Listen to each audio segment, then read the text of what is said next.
up fruits. If I find fruits and vegetables, especially vegetables, I'll definitely take that, and I'll take that home and make good use of that myself.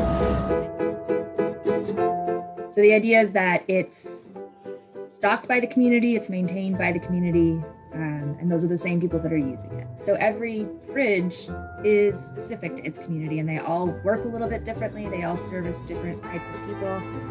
But primarily, it's a refrigerator that anyone can come put things in, and anyone can come take things out.